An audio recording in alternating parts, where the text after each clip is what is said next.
I think most of the time when you meet these people that have achieved these incredible things, you think it's about talent or money or connections and things that some people might go, well, I have none of those things. But what you actually realise when you start delving and looking closest, it's boring stuff. It's the boring stuff of showing up every day. It's the boring stuff of doing these habits that bring a reward. Hi, I'm Nick Hague, and welcome to the World's Greatest Business Thinkers podcast.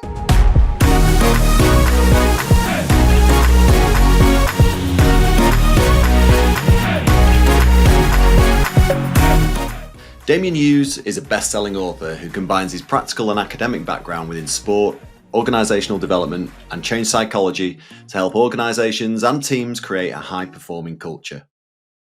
He's the author of 9 best-selling business books, one of which, his latest book, is called Micro Habits, Tiny Changes That Supercharge High Performance, that we'll talk through today. He's also the co-host of the High Performance podcast, an acclaimed series of interviews with elite performers from business, sport, and the arts, exploring the psychology behind sustained high performance, and has had over 250 million downloads to date. He's served as a member of the coaching team for England Rugby League, England Roses, Scotland Rugby Union, and a wide range of other international and national sporting teams. Damian's world-renowned for his expertise, and his innovative and exciting approach has been praised by Richard Branson, Muhammad Ali, Sir Terry Leahy, Sir Roger Bannister, Tiger Woods, Johnny Wilkinson, and Sir Alex Ferguson. I know you'll love this conversation, so please remember to subscribe, as it makes a massive difference to us being found by other listeners. Welcome to the World's Greatest Business Thinkers podcast, Damian. Well, thanks for having me, Nick. It's a privilege to be on it. I must admit, I've got serious imposter syndrome with the world's greatest thinkers as a title, but I'm honoured to be here regardless. Well, I think it's justified, Damian, that you're on here and you've been rubbing shoulders with, lots of world's greatest, whether it's business thinkers or sports people, for a long time now. So, so much to talk about. You're the author of 9 books. You're the co-host of the High Performance podcast, and then whatever spare time you've got, you've served as a member of the coaching staff for both the men's and women's England rugby teams. So I think a good starting point would be, before we dive into the book, of course, if you could give some background to the listeners about who you are and how you've ended up where you are on this journey in business so far. Of course, yeah, sure. So I'm a Manchester lad like yourself. I grew up in North Manchester in a place called Moston, where my dad ran the local boxing club. So my dad was a boxing coach from even before I was born, and he'd set up the club. Now, for context for any of your listeners, Moston's sort of like quite in the sort of Moston, North Manchester area, there was a period in the early 2000s where it was classed as Europe's 3rd poorest district. And I only mention that to give an idea of a lot of the sort of social challenges an area like that necessarily throws up. It might be high levels of unemployment, gang culture. There might be all other kinds of sort of addiction issues in the area.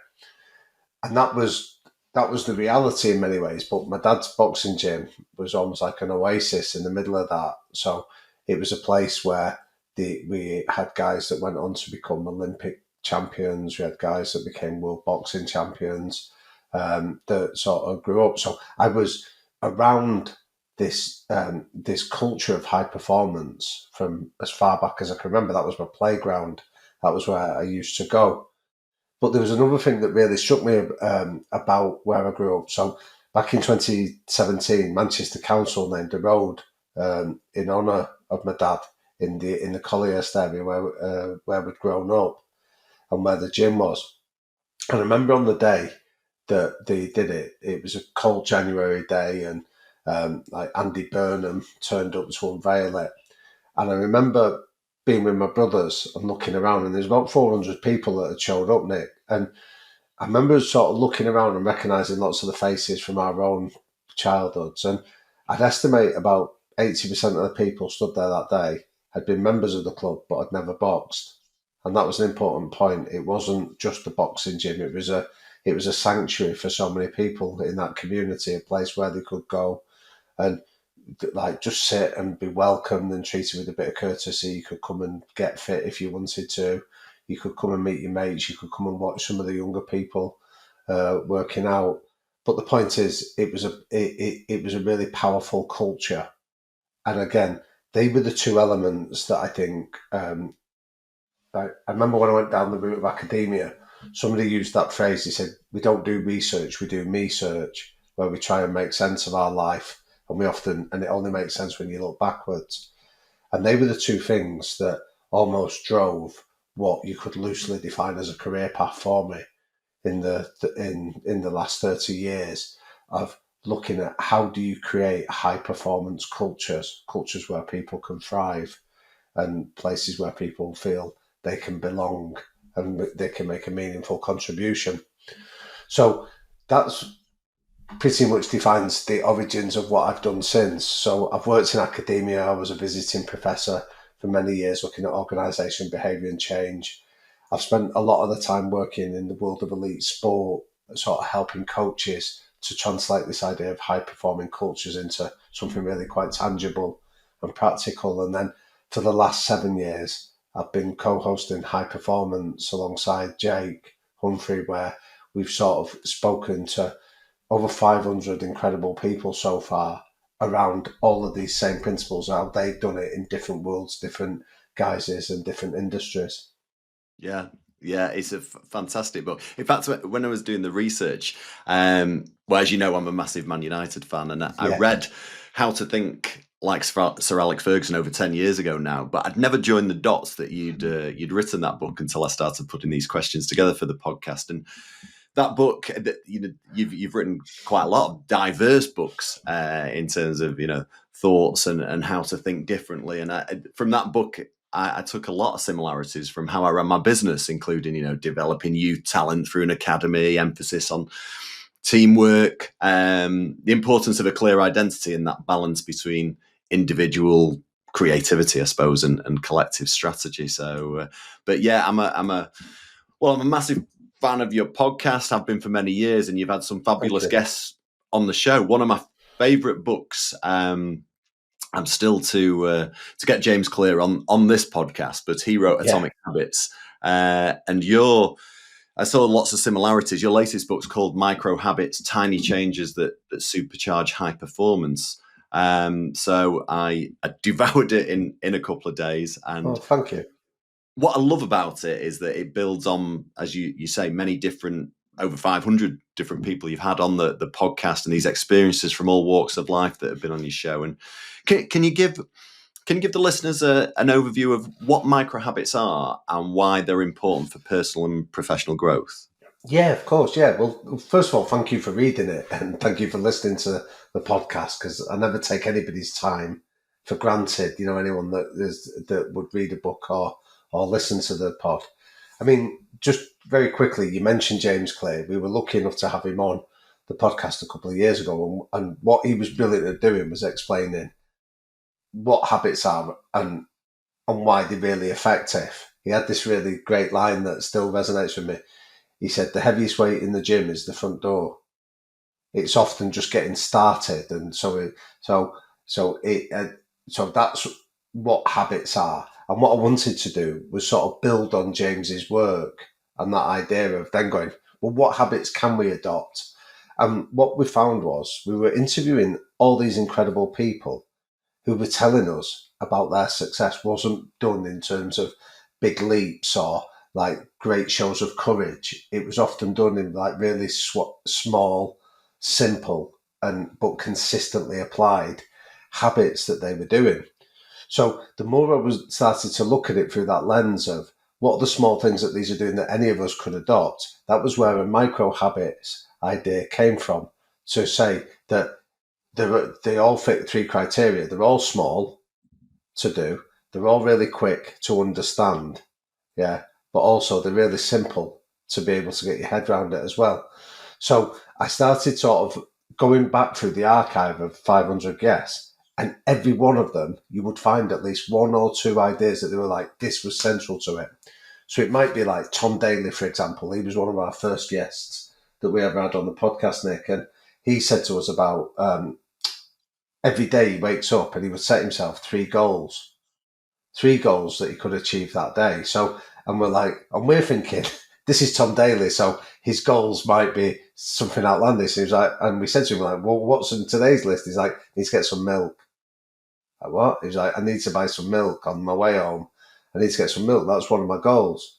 So you go, really? And then, but he went, but I do 3 goals every day. And he went, and I need to be able to tick them off because it gives me that sense of progress, that validation, that sense of achievement. So then what I wanted to do with micro habits was then find the science that validates it. Because you might go, yeah, that's right for Tom Daly, but how does that work for me? And then you start exploring it. And then there was the work of 2 psychologists called Teresa Amabile and Stephen Kramer that went through like the diaries of thousands of successful people and explored it. And what they found is the people that set themselves small goals that they could tick off and achieve every day tended to achieve more over a sustained period than people that had big outcome goals. So you find that study and you go, that's what Tom Daly told us. So any of us could go, let's just set really small targets in a day that we can achieve that gives us that sense of continual progress. So it came from sort of the seeds of sort of trying to combine all this amazing knowledge and wisdom from these amazing people, marry it up with the science, but more importantly, say to people, you could do that as well if you feel that it's an area that you could improve on in your world. Yeah, yeah, yeah. And I think what I like about it is it's about building consistency and momentum over time, isn't it? It's making those small changes a lasting change, that so it's more achievable and it doesn't overwhelm, because making a massive cataclysmic change is it's pretty impossible to do, or not many people can do that and make it last.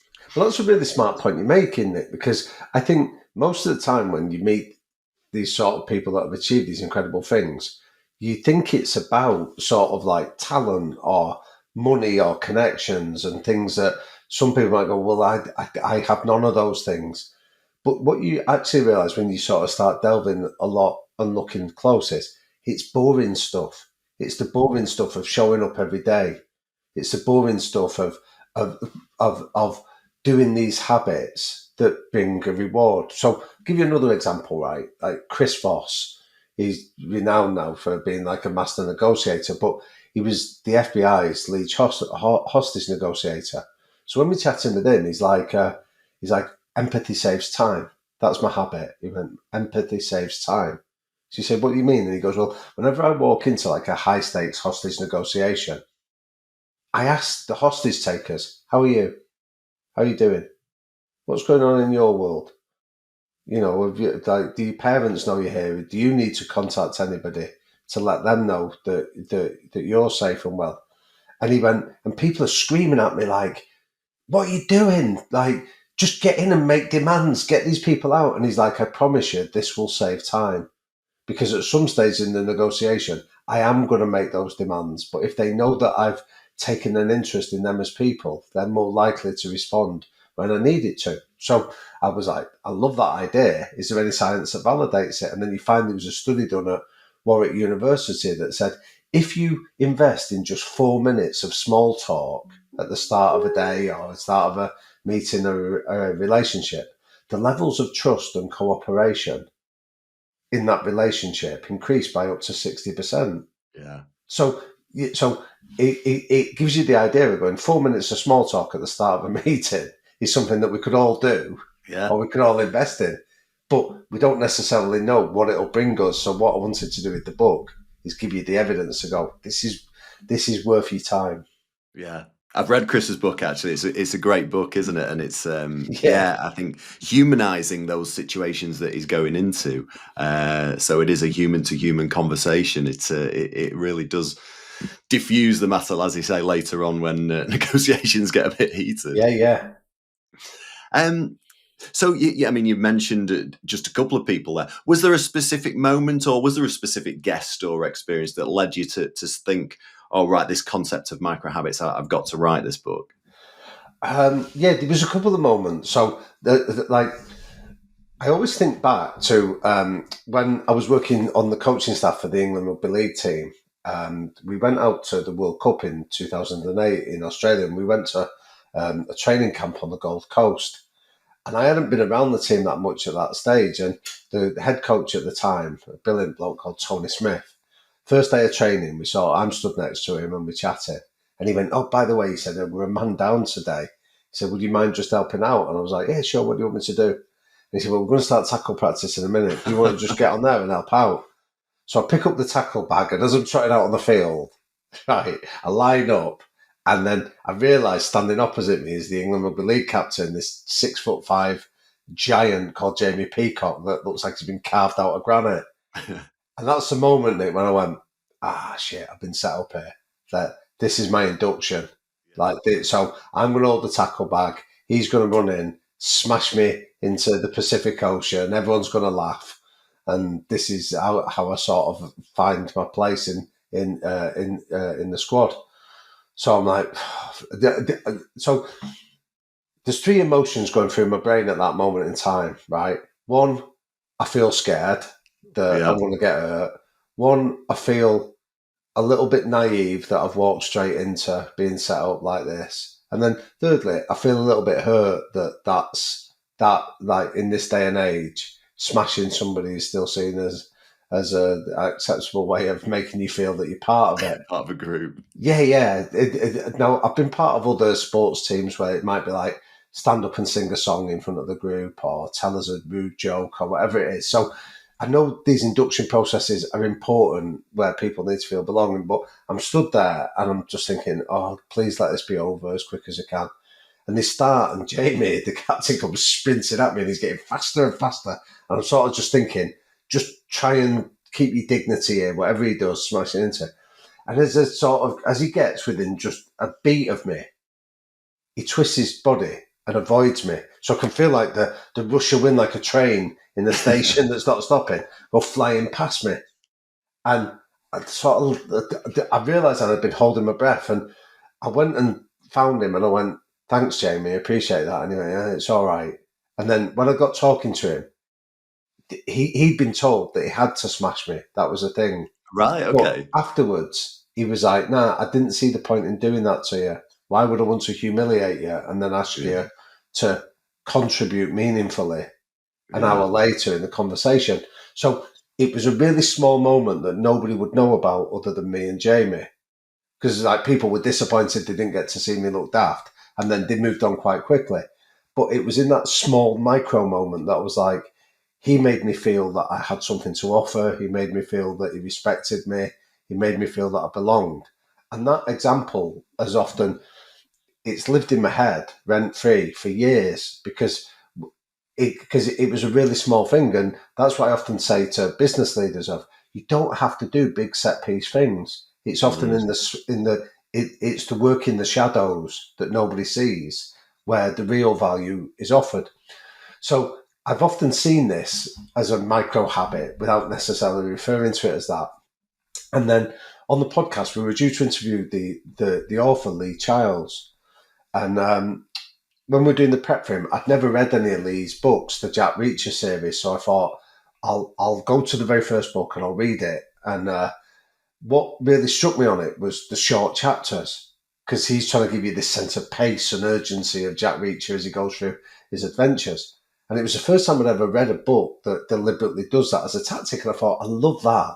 Yeah. So then I was thinking about how could we write a book with really short chapters to give you the idea of speed and urgency and simplicity of it that capture this idea of micro moments or habits. So it was those two things really that came together. And then there was a rugby league coach called Sean Wayne who sat down with us, and he said to us in really simple terms, he just went, "How you do anything is how you do everything." And he was like, "If you turn up late for a meeting, that to me indicates that you're selfish, that you don't care about other people and their time and their agenda. So I'm not," he said, "that erodes the levels of trust I have in whether you're going to be a team player because you're not demonstrating it." So we were hearing like these kind of like really neat, pithy quotes like that. I had the experience that I'd had myself of that one micro moment, the Jack Reacher books, and I sort of tried to combine them all and go, how do we write a book that sort of uses that anyone could pick up and read and understand it really quickly and simply. And I didn't know that about the Jack Reacher books, but it definitely does do that. I read it within a couple of days. Just very, very easy, but very engrossing. And like you say, I think not only is it the fascinating conversations and stories that you tell within the book, but the pace does keep going, and those short, snappy chapters really does keep you engaged. So that definitely works, Damien. Oh well, thank you. Because I don't know about you, Nick, but like I notice it myself. Like like my wife calls me a secret geek. That I love reading. I've loved reading since I was a kid. But I've noticed as I'm getting older, my attention span, my ability to read for long periods is not as high as it used to be. And part of that is we know the impacts of our phones and the sort of high paced nature of many of our lives. So again, like rather than fight that and moan against it, it's like how do you use that as leverage? And that was what we wanted to do with the chapter of the book. That it doesn't matter how busy your life is, anyone could pick it up and read 3 or 4 pages and get an idea and go, well, I don't need to read anything else for another week. I'm just going to try and implement this into my life. Yeah, no, definitely. Well, the book itself, it's broken down into 12 different sections, cover fascinating topics from how to focus on what matters, how to build a close-knit team. But I'd like to start actually with the very first chapter that's called How to Motivate Yourself. And the first chapter in that section is with Lando Norris, who just won the Formula One World Drivers' Championship in 2025 for McLaren for the first time. So very fitting to start with him. And that actual chapter is called Job, Career or Calling, and it's fascinating to just step into the mind of someone like Lando. Can you tell our listeners more about the importance of what he calls job crafting? Yeah, so when we spoke to Lando, we like before we sat down and spoke to him, we sort of had a moment of reflection ourselves, Jake and I, where we realised that our inherent bias was getting in the way of doing a good interview. And what we mean by that is that when you speak to somebody from fairly humble origins, we'd lean into that and we go, oh, what was it like? And like having like that, oh, that sounded tough, or that was hard. But then when we spoke to somebody that came from a life of privilege, and Lando's dad is a billionaire, we almost just make the assumption that they didn't have that same struggle or they didn't have tough moments. And we went, that's obviously not true. So we decided to lean into it and say, tell us about growing up as a son of a billionaire. What's that like? Like, what are the challenges? And I think he responded well to that because it wasn't coming at it with a judgment or trying to snipe at him. It was genuinely curious of what that must have been tough. So he told us about when he started at McLaren.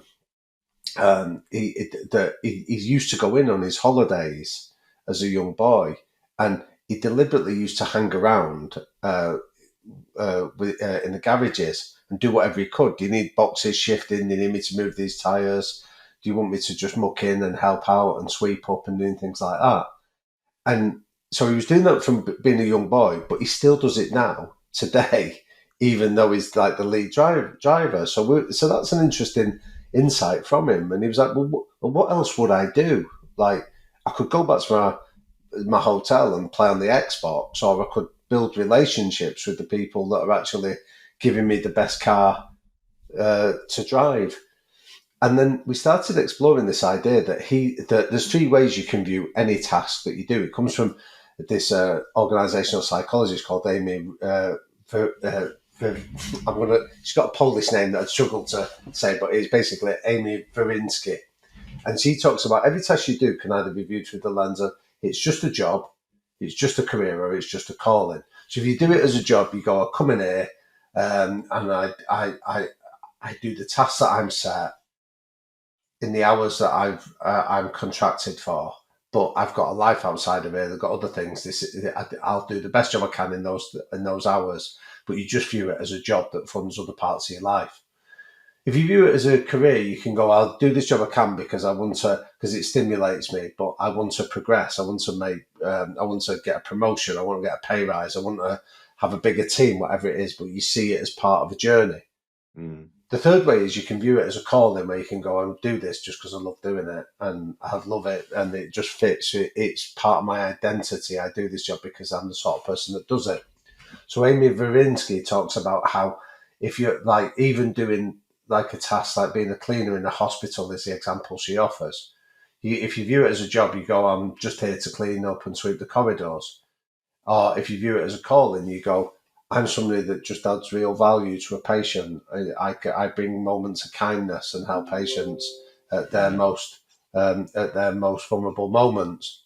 So it's the same task that you're doing, but the way that you choose to interpret it and make a difference of it is Amy Verinsky shows you how your levels of happiness, your levels of effectiveness, your ability to engage with others increases by doing it. So Lando Norris's point was exactly the same, that he was choosing to view his to do what he does for McLaren as a calling. I would do this anyway. I would do anything just to be involved in the team, rather than just seeing himself as being like the apex of an arrowhead and everybody's there to serve him.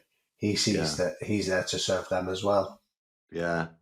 Yeah, no, I totally got that, and I think, but it was interesting, like you say, to come from such a privileged background and him be talking about that. But that calling piece, I suppose it's that emotional bond you have with whatever you do, isn't it? And it's that great. It gives you a sense of purpose, and I suppose I align in a way of how I view this podcast. I don't get paid for it, but it's a sense of me giving back to the business community, lessons I've learned along the way, and I just love it. Well, I was going to offer that as an example, Nick. Like when we were chatting, and you were saying that, you do the preparation, you read the books, you come and then give your time up to do the interview.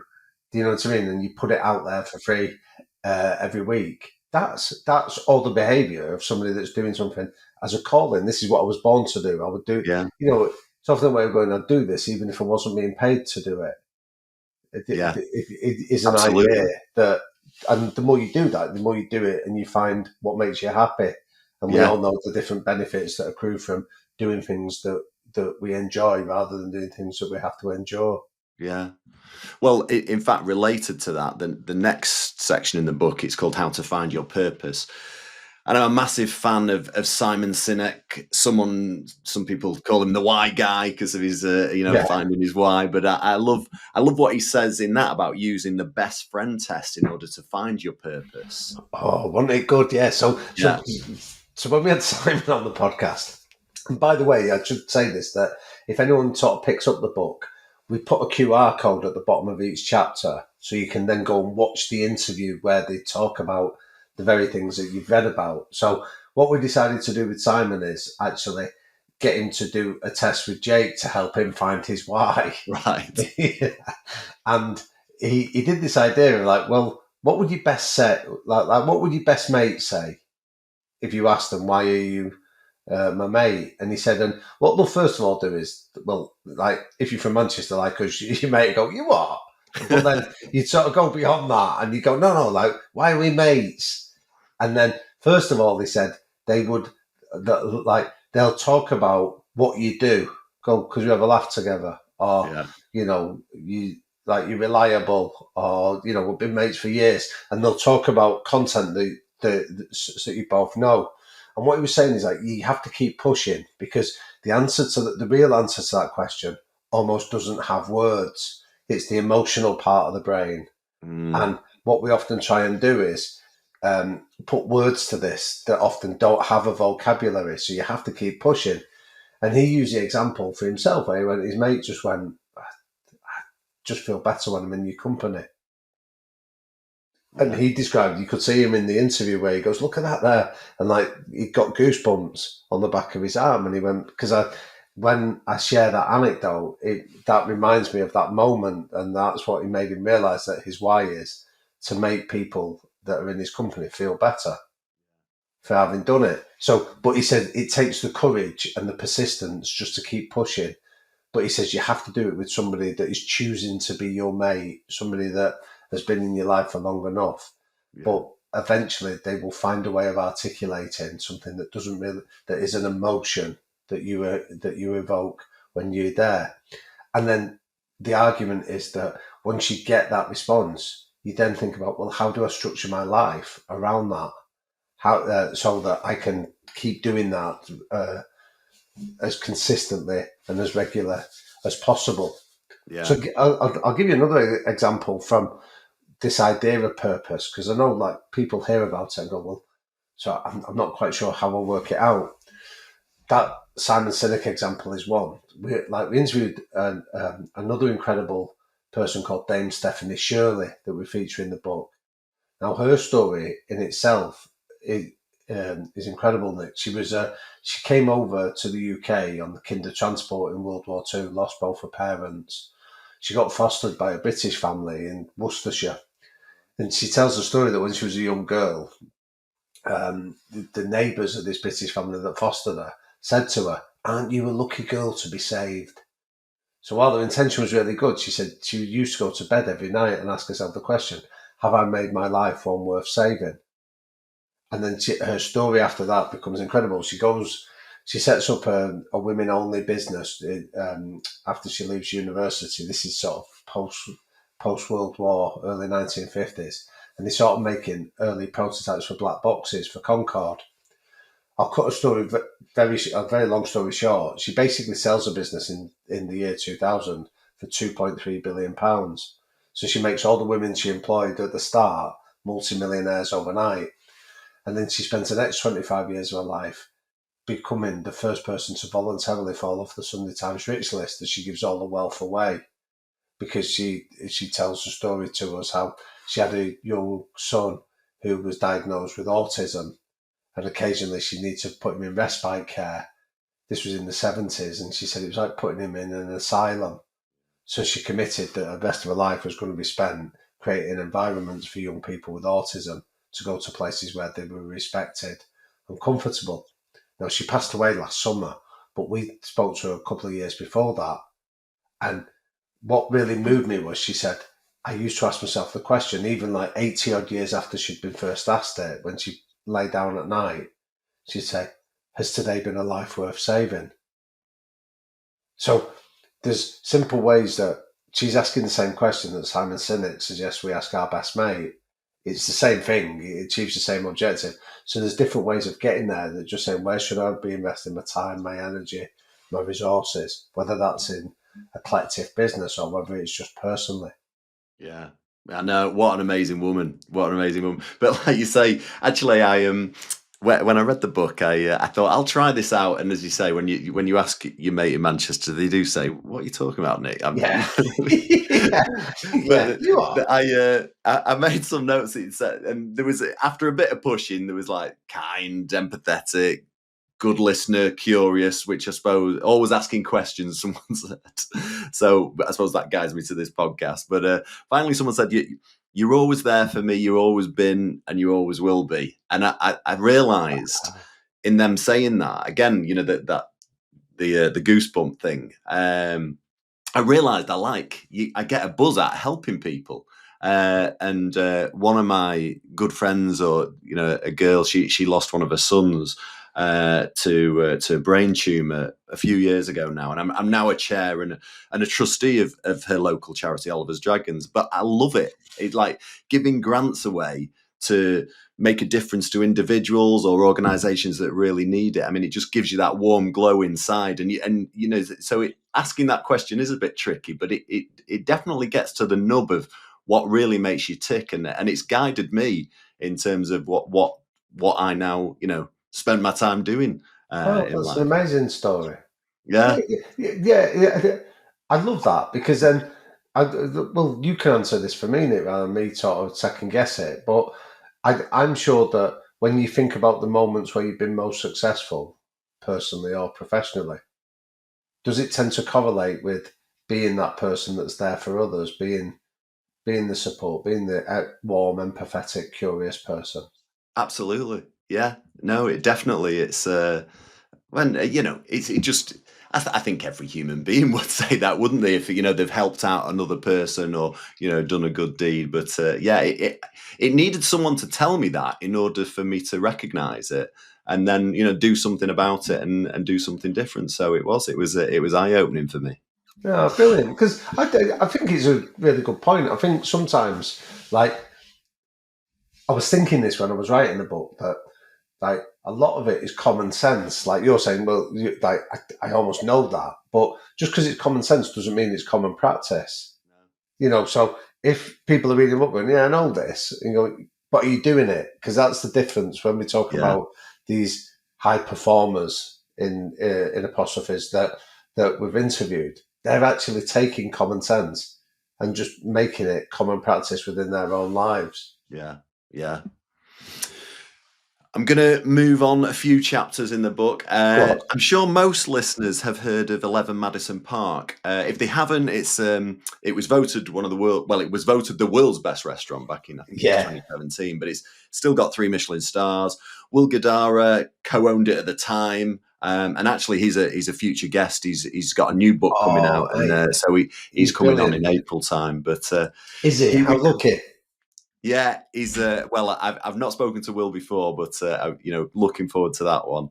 He's a cracker.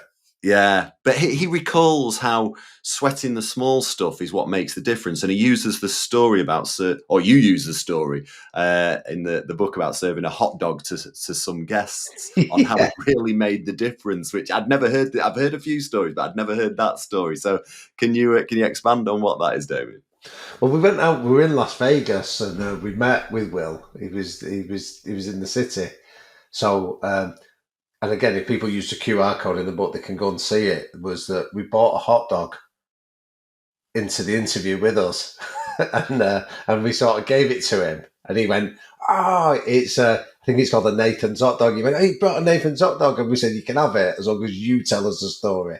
So I'll pass on what he's shared with us. So he talks about this idea that he has this lovely line that culture is caught, not taught. You need to almost find the moments and just capture them and go, that's what we really want to do. So he talks about this idea that at 11 Madison Park, he wanted everybody that walked in his world to come away and feel seen, heard and loved. That was what they really wanted. And he offers the example, he catches the example to go, this is what seen, heard and loved looks like. Was that he's helping out. So he's the owner of it, part owner of it. But one day he's helping out clearing plates and knives and forks off a table. And he said there's 5 foodies, like 5 women that have spent the week travelling around the Michelin-starred restaurants of Manhattan.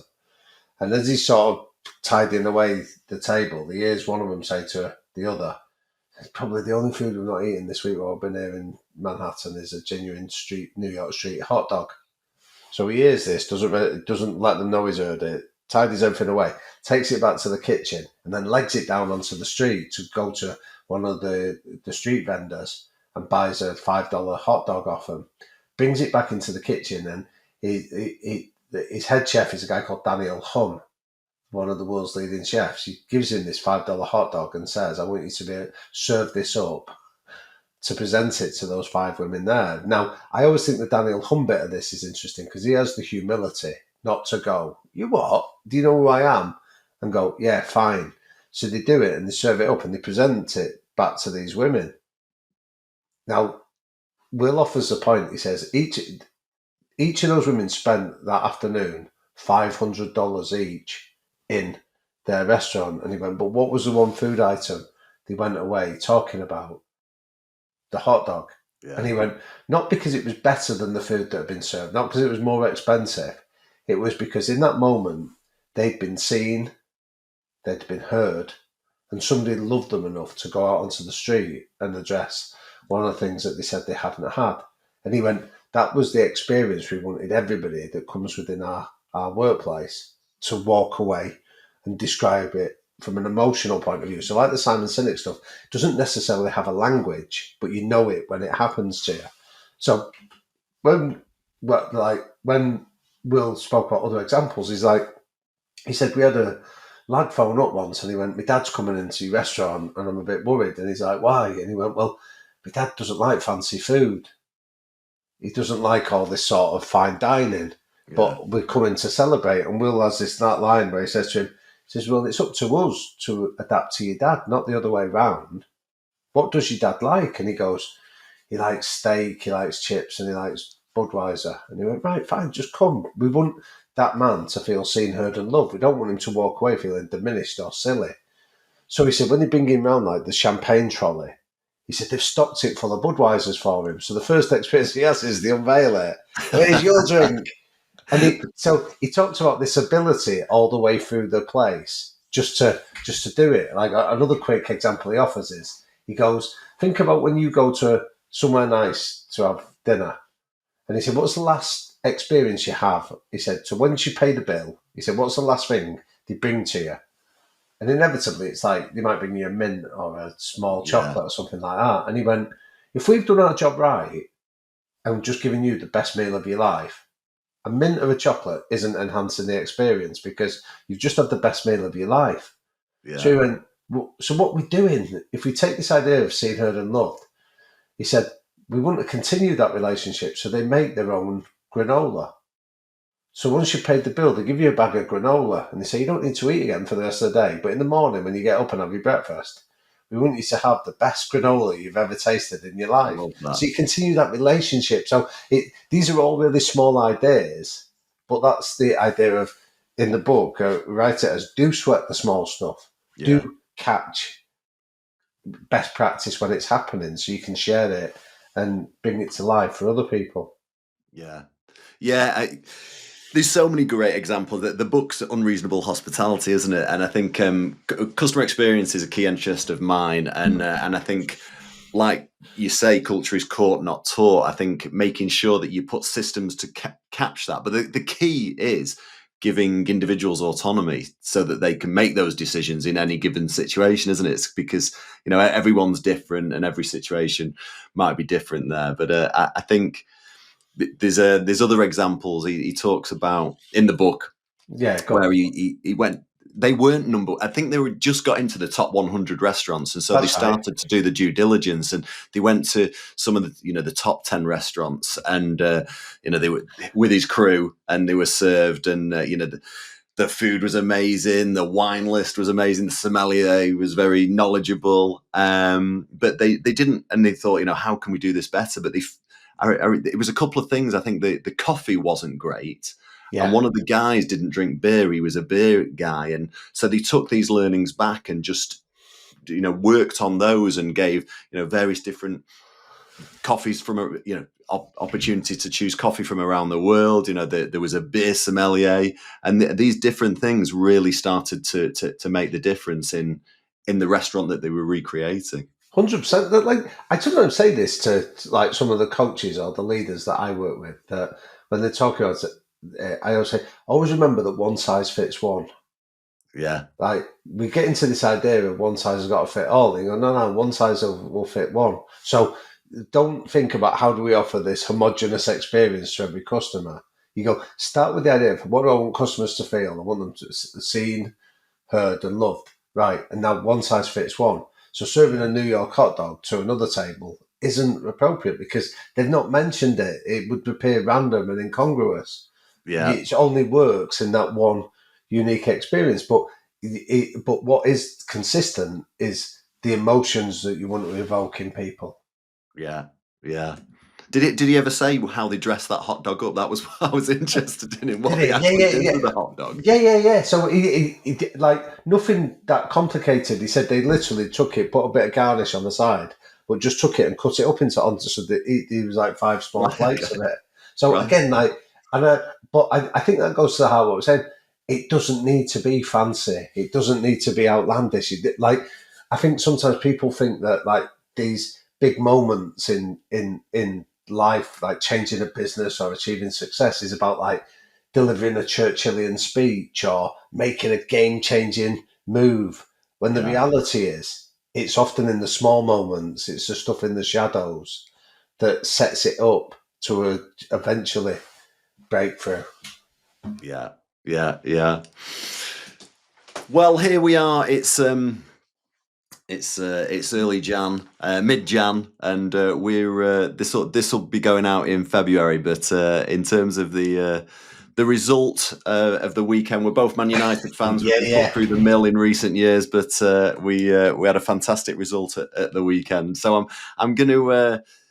Michael Carrick's, the new manager now. He's transformed the team, and I realise one swallow doesn't make a summer, so we'll have to see what. Yeah. Let's calm down. Let's not get too excited. Yeah, but I read, therefore, with great interest, the chapter with Andy Cole about how his ego was his greatest enemy when he joined United, and once he understood this whole "we not me" mentality, it transformed his play and his enjoyment for the game. Can you talk about that particular chapter, Damian? Yeah. So, like you say, like we're both United fans, so I always like switch on a little bit. Like we've been lucky enough to speak to like about 9 different people that have been part of like Manchester United when it was in its sort of pomp under Alex Ferguson. And I always think what's really interesting is that it's the consistency of messages they tell you.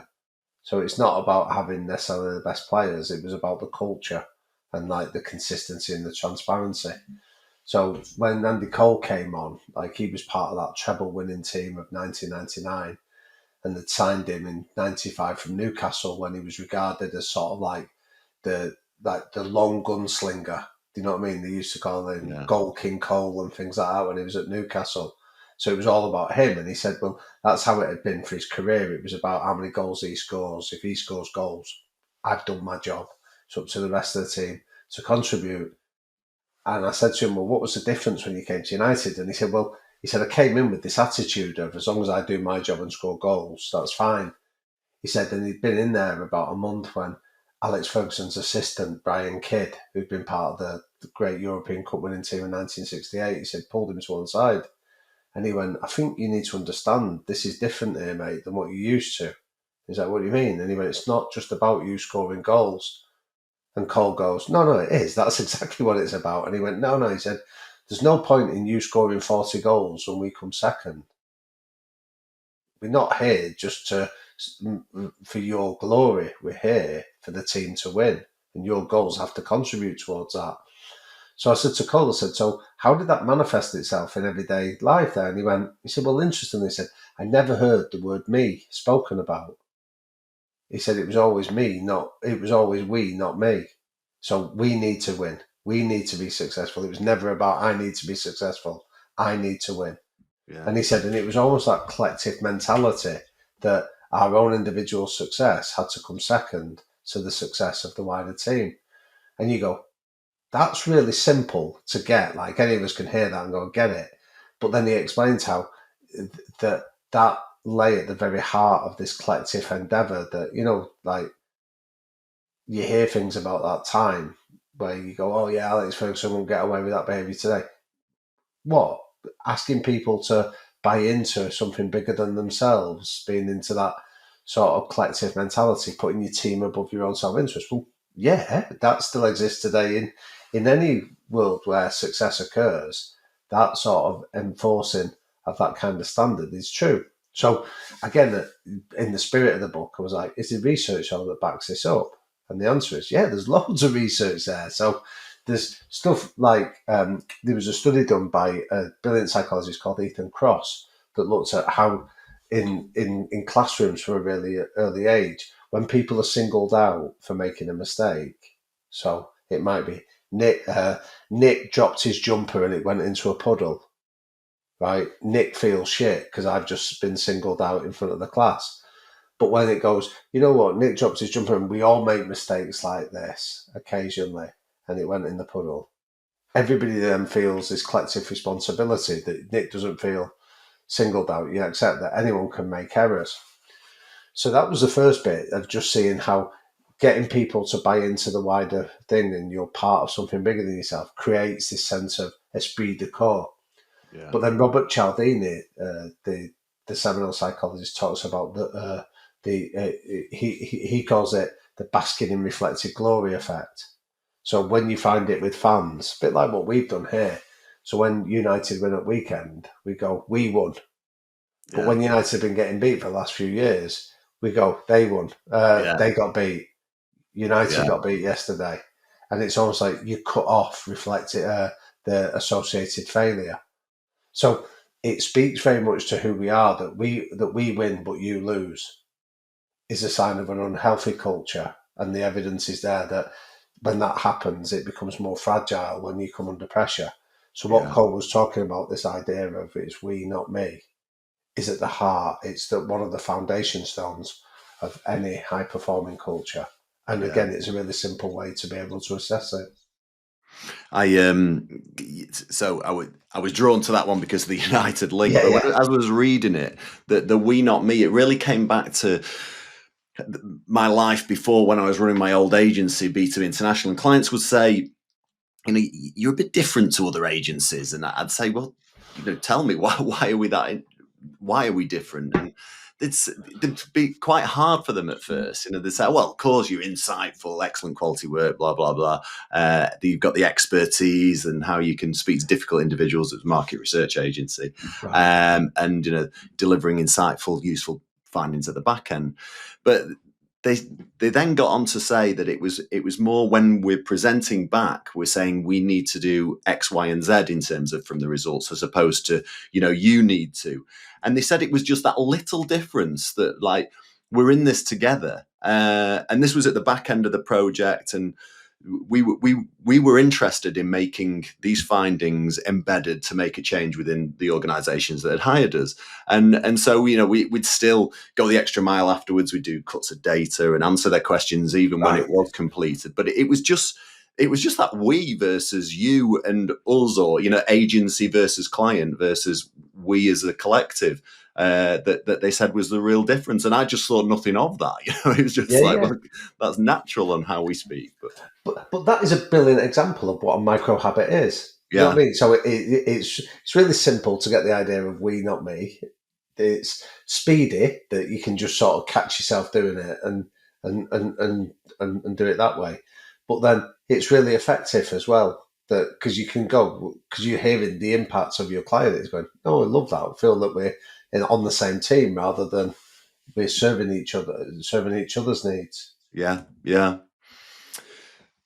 I could go on all day, Damian. As you know, there's, and I really am just scratching the surface. There's so many fantastic conversations that you've had. So, but the very final chapter, the very final section of the book is called "How to Stay Optimistic," and the final chapter is with Jason Fox, ex-SAS, UK Special Forces, as is one of my upcoming guests. I don't know whether he served alongside Jason, Simon Jeffries, but Jason talks about how he learned to thrive in abnormal circumstances, and how we can all learn how to handle difficult situations, whether it's in business or in life, using the same technique. Can you talk around what that was? Yeah, so Jason was talking really powerfully about his whole career in the special forces, and how it was all about responding and not reacting was the difference at that sort of elite level. So we're like, what, even in a firefight? He's like, yeah, of course, yeah, you've got to respond and not react. When somebody's firing shots at you, you've got to find a moment just to take 2 seconds just to compose yourself and think about doing it. So we're like, well, so how do you do it? And I'd ask myself a simple question. And in his case, he'd go, what would a commando do? And then just that simple question would force him to think, not what would a scared Jason Fox do, hiding in a ditch. It would, what would the best version of Jason Fox do, the Special Forces commando that is faced with the same situation. So it's really simple. It might just, so we can all ask it, like, what would the best dad in the world do when he walks through that door in a minute? What would the best partner do when they're being confronted with an issue they need to address? What would the best agency director do when you're sat in front of a client pitching? Is a way that sort of brings us to start thinking about our better versions of ourselves. And there's a really fascinating bit of research that was done on this. It's the paper that was published was called the Batman Effect. So they did this with like young primary school children. So they did 3 groups. So one group of primary school kids was doing a task, and they were told to say, "I'm working really hard." The second group of kids were told that when they were doing it, they needed to say their name. So it might be, Nick is working really hard at this task. And then the third group of kids were asked to choose an identity of somebody that they liked. And given they were primary school kids, it might be Dora the Explorer, it might be Bob the Builder, it might be Batman, Superman, or somebody like that. And they had to pretend that when they were doing the task, they were that character. So they might then go, Batman is working really hard when they do this. And what they found is that the ones that used that identity that was outside of to their immediate circumstances, tended to persevere, tended to stick at tasks, tended to be more positive and optimistic in the face of it. So you go, there's a micro habit for you. We can all think about who's our Batman equivalent, or in Jason Fox's case, what's our commando equivalent that just defines us when we're at our very best. Not so we're not reacting to situations. We're thinking about how we respond. So I use it myself sometimes. I've got 2 children, and sometimes before I come home, I'll ask myself, what would the best dad in the world do in the next moment? And the best dad in the world, in my eyes, doesn't come in being distracted by his phone, doesn't come in a bad mood, doesn't come in sort of making demands. He comes in and he sort of gives his kids a hug. He comes in and listens to their day. He comes in and spends time talking to them. Do you know what I mean? So it's a simple question that reframes and steps us out of our everyday reality into our better nature. Yeah, that's a great example, that, and one that we all need. We can do every day, can't we, in terms of how we react to different situations, or especially to our family. Right, so to finish off, Damian, I have my usual questions I ask all my guests. My last guest was Richard Shotton. He's I love his stuff. Yeah, the choice factor. Yeah, he's a world-renowned behavioural psychologist. His latest book is called Hacking the Human Mind. There's lots of similarities, actually, about some of the psychology that you talked about and that he talks about as well. Definitely get his book. I've really enjoyed his other work. It's a similar book to yours, actually, that one, in the fact that it's split into very small chapters, and it talks about, why KFC is successful using some behavioral science methods, why Starbucks is. So all brands that we all know and love, and how they've used behavioral science and looking through a different lens in order to make us think differently or act differently. So it's an excellent book. So Richard asked the question of you. He said, people often think that to make a big change, you have to have a big intervention. Therefore, my question to Damian is, does he think people are resistant to small changes when trying to make an impact? Well, that's a brilliant question. I think we often underestimate what the impacts of small changes done consistently can be. So I think, as I said to you earlier, I think we often think of like success. It comes from sort of like a big move, a great speech, like a winning play. And the reality is it's a whole series of consistent things that build up to that. The best research we have on it is the work of a behavioural psychologist called Philippa Lally. She's down at Surrey now, but she used to be at University College in London. And she did a study years ago looking at like these small habits. And what she found is that keeping it really simple, speedy, and small is effective, but it can take anything between 18 days and 166 days for it done consistently to become a habit. And I think we often underestimate that. We hear sort of myths that you can change your behaviour in 21 days or 4 weeks, or we hear different figures associated with it. And what Philippa said is, it's none of that. It will be one size fits one. It'll be specific to that individual. But like I say, the time span is between 18 and 166 days. So if that's the case, we need to think about how to make it small, simple, and speedy. In other words, a micro habit that we can incorporate, like that Jason Fox question: what would the best dad in the world do before you walk in the door this evening? That's sort of small, simple, speedy. You can do it. And eventually, it's somewhere in that time span, according to Philippa Lally's research, between 18 and 166 days, that will become so natural to what you do whenever you walk in through the door.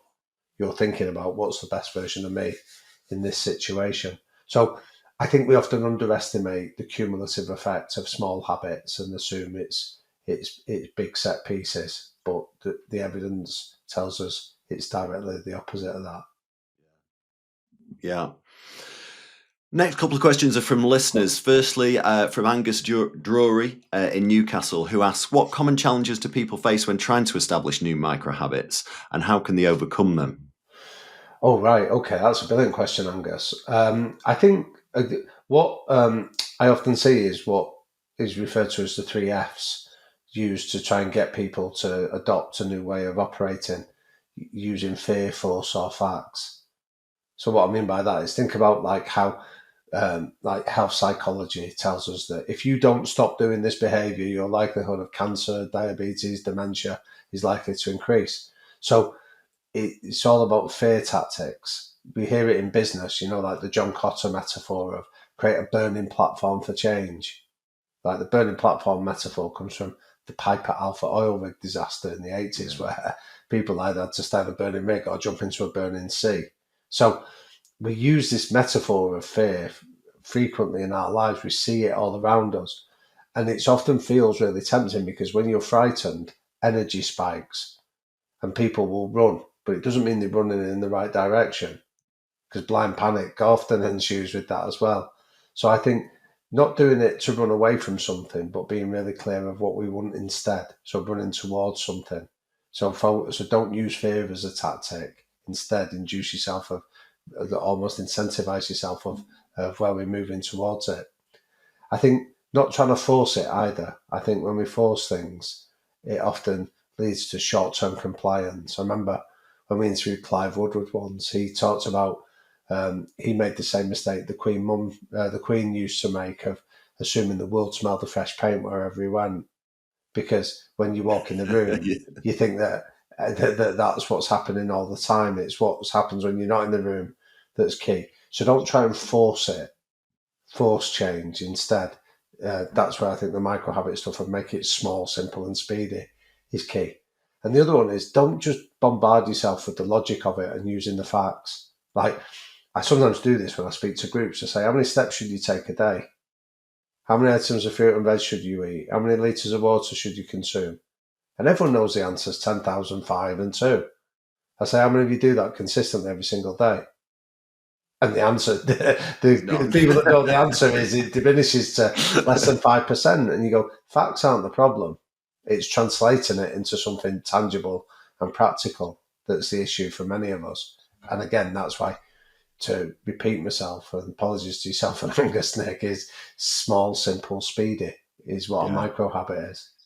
Yeah, great advice there. Next is from Elizabeth Mangle in Adelaide, who asks, how can individuals measure the success of their micro habits? Are there specific milestones to look out for? Oh, wow. That's a brilliant question, Elizabeth. I think, again, I'd go back and I'd get, so apologies for repeating myself. It's a one size fits one. So I'd be really wary about giving you any sort of one size fits all determinators of what success is. Do you know what I mean? That I do. I think because then we have the danger there of getting dragged into a comparison culture. This is one of the things that I often find that on the podcast that even the name of it, high performance, when we wrote our first book on this, people go, what is high performance? And you go, well, in our culture, we assume it's being number one or how many million downloads you have or how much money's in your bank account. But your version of high performance it has to be subjective. Like I remember talking about United, talking to Phil Neville when we interviewed him on the podcast, and we met him at the hotel that him and his brother own opposite Old Trafford.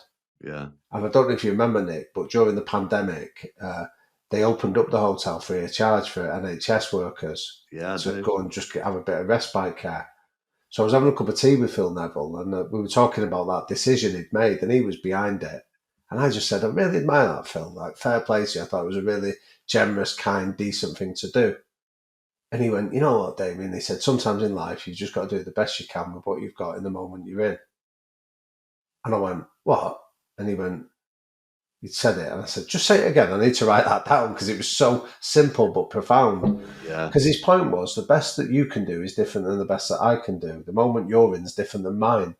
The resources you have is naturally going to be different than my resources. So to answer Elizabeth's question there is, you have to determine what the best that you can do with the resources you've got in the time you're in is going to look like. You know what I mean? Like, if you're a multi-millionaire with no children and all the facilities you want, maybe your definition of success is going to be different than being an entrepreneur at the start of your business journey with a family to care for as well. So let's get away from this idea of having independent metrics and let's start setting our own. Very true. Very true. What's the best piece of business advice you've ever been given? Oh, that's a good one. I remember when I first set up my business, right? That I'd always, I'd never done.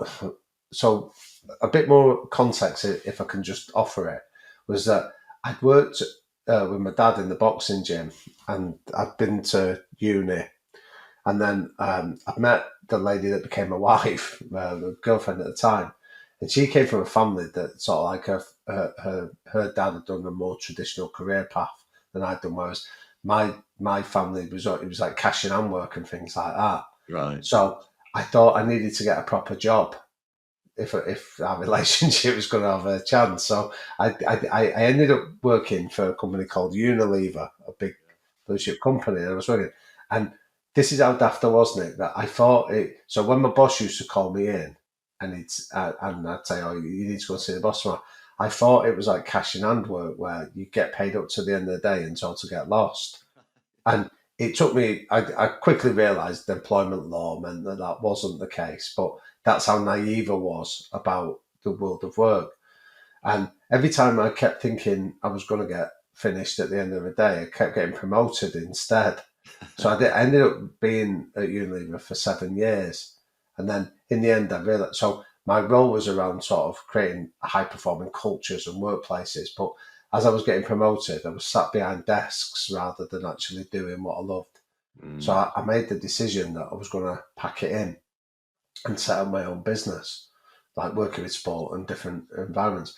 But I realised I'd been deluding myself. I'd got soft without knowing it. And what I meant was I used to go like, so as you get promoted and you get like the final salary, pension and the car and your annual salary starts going up. And I used to go, I'm not bothered about any of that because I'd never had it before. The day I resigned and the day they came and took the car off me, right, I felt ashamed at how bereft I felt. Like because I didn't have a car anymore Yeah. and it had just gone. And I realised I'd been deluding myself. I was saying it didn't matter, but subtly it did. Yeah. And I felt really embarrassed at how I allowed myself to become seduced by things that actually I really didn't give a shit about, like the car or things like that. But I did because I've been in it. So I went to see somebody when I was setting up. I knew a lady whose husband ran her own business, and I went to see him and I said, "What advice would you give me?" And this is long-winded answer coming. And he went, "David," he said, "it's the most fun you'll ever have with your clothes on." And he went, and keep that at the heart of what you remember. He went, when you feel frightened, and you will, when you feel scared, and you will, when you feel insecure, when you've got imposter syndrome, and all these things are happening, just remember that they're emotions, and the emotions tell you that you're still alive. And what the reason I say that is because I felt I'd numbed myself for the last few years. I was Yeah. being seduced by the car and the pension and the travel, but I wasn't really living. And yet, when I got over that loss of having to buy my own car and sort of and things like that, and even though I still have it now when we do the podcast, I get nervous or frightened or scared, I remind myself that at least I'm living. Do you know Yeah. what I mean? Yeah. So those emotions are a sign that I'm lucky enough to still be able to draw a breath. So I don't know if that's it's certainly not pithy, but I thought if I gave the context of it, And it might I just can add like 100% somebody. relate to that, Damien. I mean, from setting up an agency, from there being three of us to, a global agency across the Yeah, world, man. more than 100 people, to then it being engulfed in corporate world.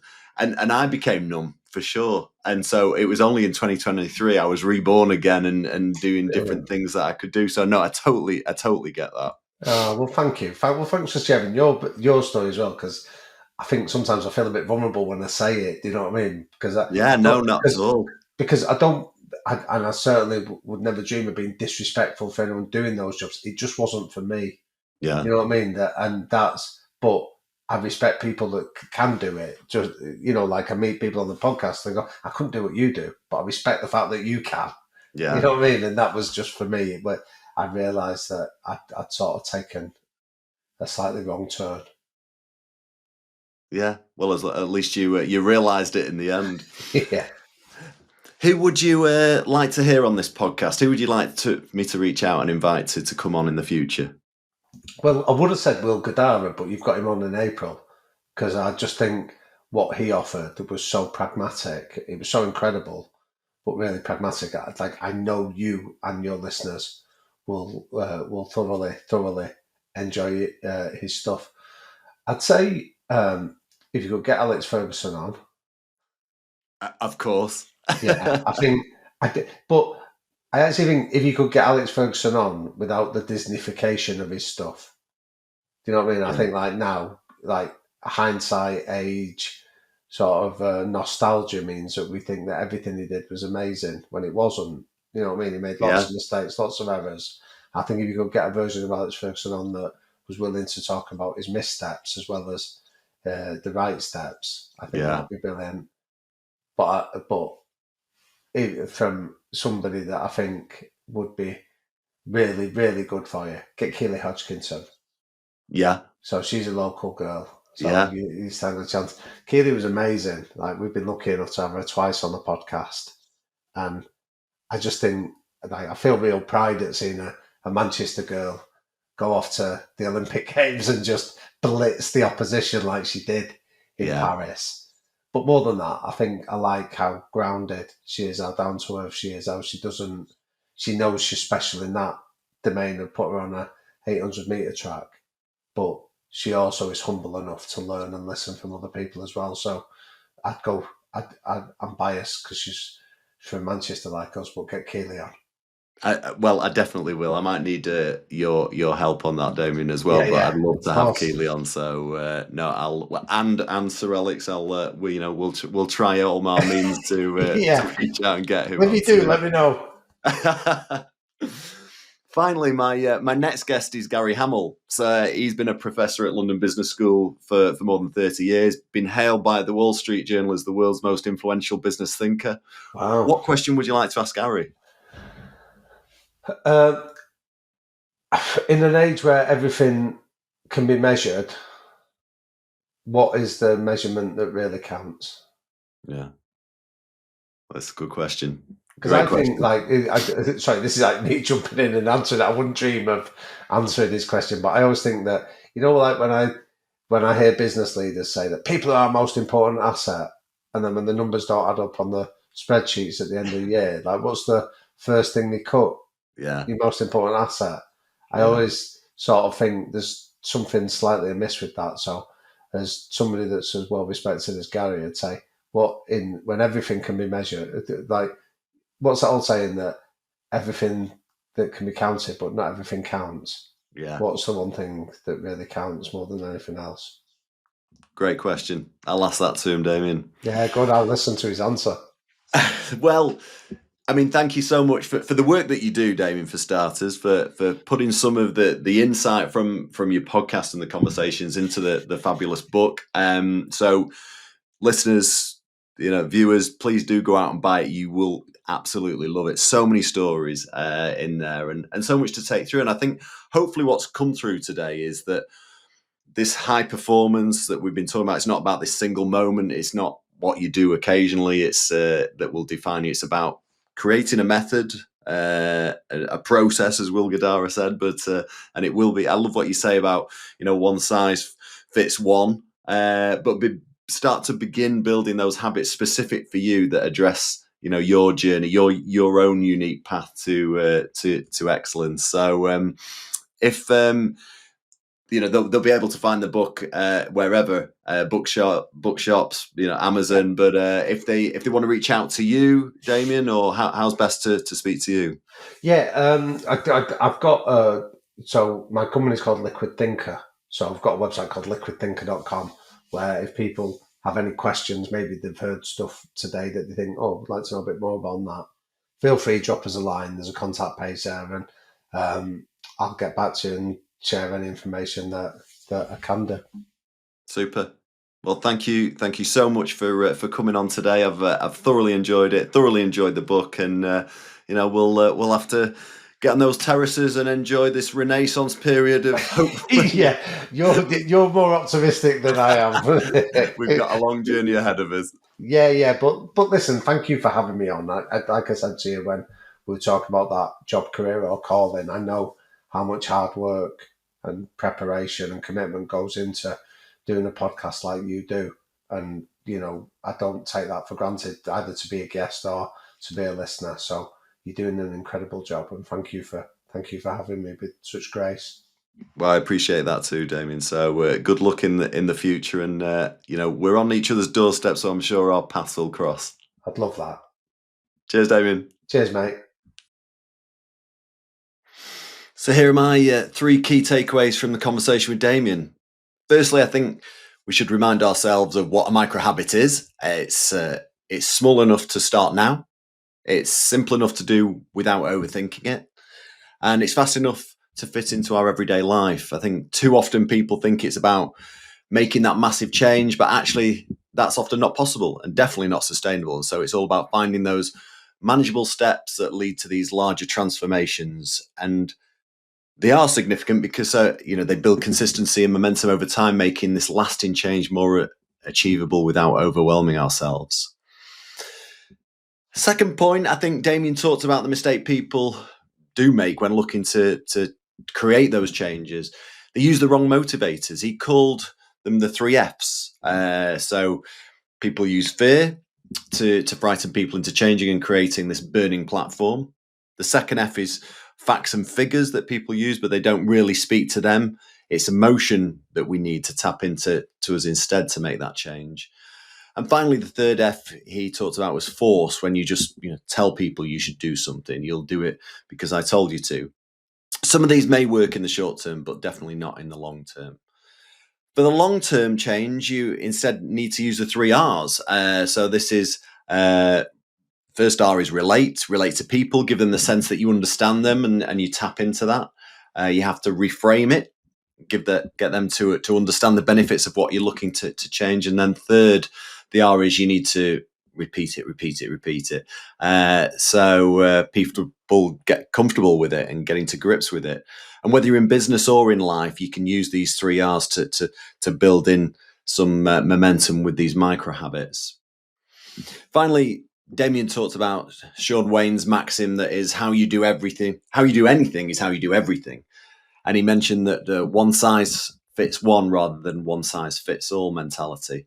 So I think we need to remember we are all different.